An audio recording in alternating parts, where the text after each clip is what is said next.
Hi everyone. So இப்போ நம்ம இந்த வீடியோவில் பிராத்தமிக் பிப்ரவரி எக்ஸாம் 2025க்கான மாடல் கொஷின் பேப்பர்ஸ் ரிலேட்டட் தான் நம்ம இதில் பார்க்க போகிறோம்.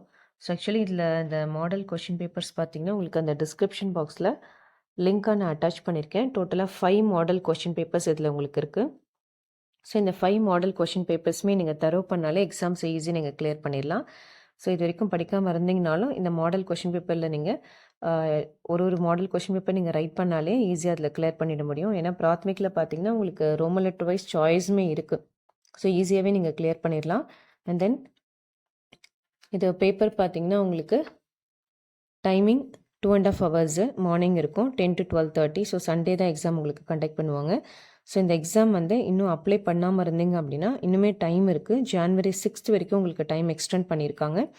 ஸோ அதனால் யாராவது அப்ளை பண்ணாமல் இருக்காங்க உங்களோட ஃப்ரெண்ட்ஸ்னாலும் அவங்களுக்கு இந்த இன்ஃபர்மேஷனை ஷேர் பண்ணுங்கள். ஓகேவா? ஸோ அண்ட் தென் இந்த பிராத்மிக் லெசன்ஸ்க்கான வீடியோ லிங்க் ஆல்சோ நான் அந்த டிஸ்கிரிப்ஷன் பாக்ஸில் ப்ரொவைட் பண்ணுறேன்.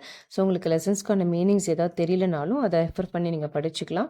அண்ட் தென் எஸ்ஏஸ் ஆல்சோ சாராங்ஷம் இருக்கு இல்லையா, அதுவுமே நான் வீடியோ போட்டிருக்கேன். ஸோ அதுவுமே நீங்கள் ரெஃபர் பண்ணி ரீட் பண்ணிக்கோங்க. ஸோ டைம் நிறையவே இருக்குது. ஏன்னா உங்களுக்கு பிராத்மிக் உங்களுக்கு February 3rd week தான் எக்ஸாம் வருது. ஸோ இன்னுமே சாலிடாக 1.5 months கிட்ட இருக்குது. ஸோ நல்லா ரிவிஷன் பண்ணிக்கோங்க. And then mainly model question பேப்பரை ரைட் பண்ணி பாருங்கள். இந்த டைம்குள்ளே ரைட் பண்ணுற மாதிரி நீங்கள் கொஞ்சம் ப்ராக்டிஸ் பண்ணிக்கோங்க. ஓகேவா? ஸோ இது வரைக்கும் சேனல் சப்ஸ்கிரைப் பண்ணாமல் இருந்தீங்கன்னா சப்ஸ்கிரைப் பண்ணிவிடுங்க. And then bell button also click பண்ணிக்கோங்க. ஸோ தட் எக்ஸாம்ஸ் ரிலேட்டடான அப்டேட்ஸ் நான் போடும்போது ஆட்டோமேட்டிக்காக உங்களுக்கு நோட்டிஃபிகேஷன் ரிசீவ் ஆகும். ஓகேவா? ஸோ அண்ட் தென் இது ரிலேட்டடாக ஏதாவது உங்களுக்கு இன்ஃபர்மேஷன்ஸ் வேணும் அப்படின்னாலும் நீங்கள் கமெண்ட் பாக்ஸில் கமெண்ட் பண்ணுங்கள். ஓகே.